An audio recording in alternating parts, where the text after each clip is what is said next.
Dans cette capsule vidéo sur Photoshop, nous allons parler d'outils de base, à savoir le lasso libre et le lasso polygonal. Vous trouverez déjà ces outils sous le même bouton dans la barre d'outils. En troisième position ici, lorsque je reste enclenché sur le clic, je vois l'outil lasso libre ici, et l'outil lasso polygonal.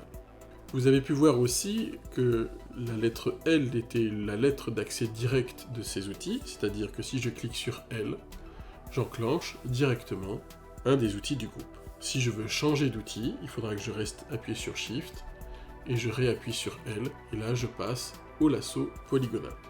Donc Shift L, je change encore d'outil, ça c'est le lasso polygonal magnétique, on l'évoquera dans une autre vidéo. Shift L, je repasse au lasso libre, Shift L, je repasse au lasso polygonal. Concentrons-nous sur ce fichier, sur le lasso libre ici. Le lasso libre est un outil assez peu apprécié parce qu'en fait, il suit les mouvements de votre souris qui sont souvent assez imprécis. Ceci étant, l'outil lasso libre a son intérêt pour corriger ponctuellement une sélection. Si je zoome ici sur la sélection qui est en place, on peut voir ici quelques petites lacunes de sélection sur le dos de cette coccinelle. Grâce à l'outil lasso libre, je vais pouvoir combiner un geste que je fais à la souris avec la sélection directement en place.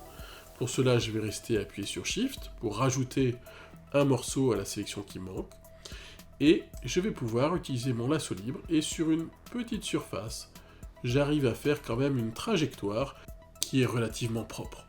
Ainsi, moi j'utilise souvent le lasso libre pour corriger certaines sélections.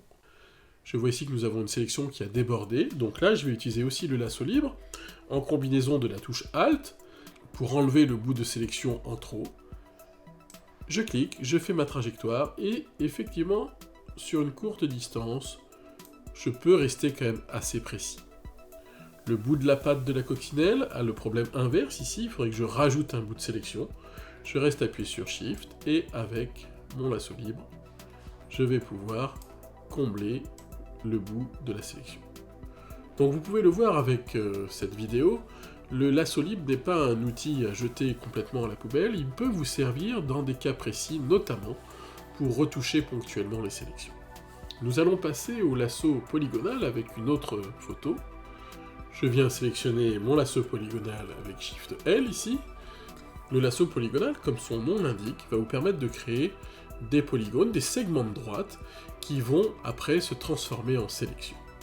Ici, pour détourer ce billet, je vais pouvoir positionner plusieurs segments de droite, et au fur et à mesure de mon travail, j'arrive effectivement à détourer le billet. Alors évidemment, il faut utiliser cet outil avec une image qui rend son utilisation pertinente. Si jamais vous avez cliqué sur un point incorrect, par exemple ici, vous allez pouvoir effectivement corriger ce point, simplement en le supprimant avec la touche Delete du clavier, et je vais pouvoir me repositionner sur le contour et continuer.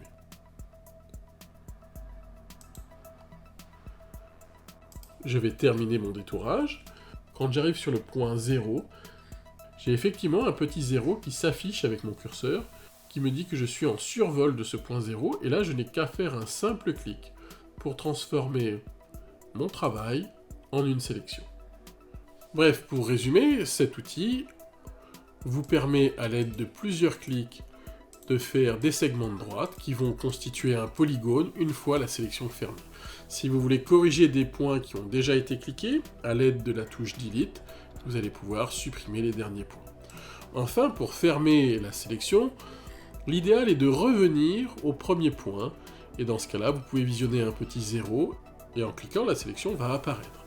Néanmoins, si vous ne souhaitez pas revenir sur le point 0, vous pouvez demander au logiciel de fermer à tout moment le tracé en double-cliquant sur un point qui n'est pas en superposition du point 0. Dans ce cas-là, le logiciel fermera le dernier segment tout seul.